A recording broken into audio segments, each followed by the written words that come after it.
Bonjour à vous tous. Dernière partie du cours. Bon, c'est pas une partie très importante, mais souvent dans les sujets, on voit une question qui tombe. Juste calculer la valeur moyenne d'une fonction.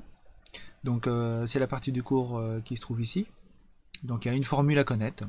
C'est cette formule-là. C'est 1 divisé par b-1 intégrale de a à b de f de t dt.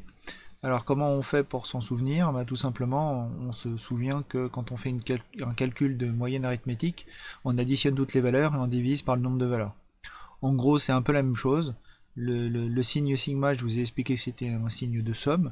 Donc en quelque sorte, entre guillemets, on fait la somme de toutes les valeurs de la fonction entre a et b. Et on divise par toutes les valeurs, c'est-à-dire on divise par la largeur de l'intervalle. Voilà, ce qui va nous donner la valeur moyenne de cette intégrale. Alors, au niveau de l'interprétation géométrique, je mets en remarque que c'est la hauteur d'un rectangle qui aurait la même aire. Par exemple, si je prends la valeur moyenne de la fonction carré entre 0 et 2, pour ça, je vais calculer l'intégrale de 0 à 2 de t carré dt avec le 1 sur 2 moins 1 au départ. Ce qui fait une valeur de 4 tiers. Comment on interprète géométriquement cette valeur? Tout simplement, si je me mets à la hauteur 4 tiers, entre 0 et 2, je forme un rectangle. Ce rectangle-là va avoir une aire, ici c'est GeoGebra qui me l'a calculé, environ 2,67. Et bien cette aire est la même que l'aire qui est sous la courbe de la fonction carré. Voilà, au niveau de l'interprétation géométrique. Pardon. Enfin, inégalité de la moyenne, on n'a pas forcément besoin de cette propriété-là pour faire les exercices, puisque en règle générale, on refait la démonstration. Vous le verrez dans les exercices que je vous ai donnés.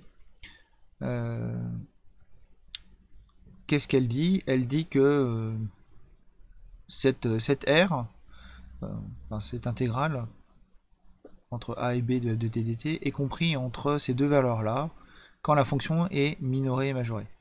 Donc quand cette fonction est bornée par petit m et grand M, eh bien l'intégrale va être bornée elle aussi.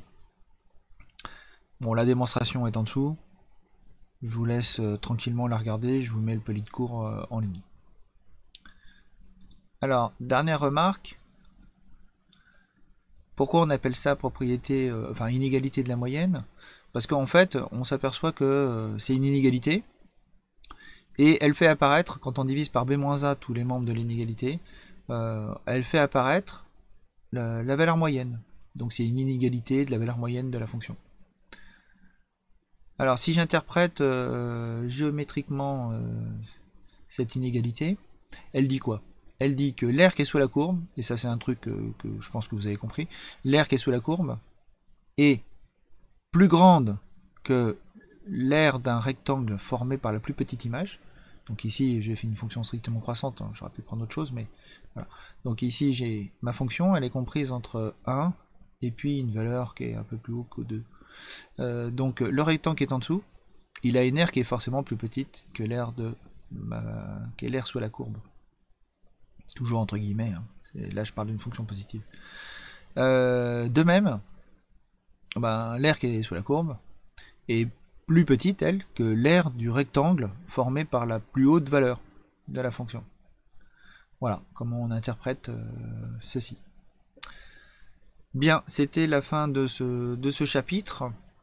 Je vais vous donner des exercices pour compléter, puisqu'il reste encore quelques exercices types à voir.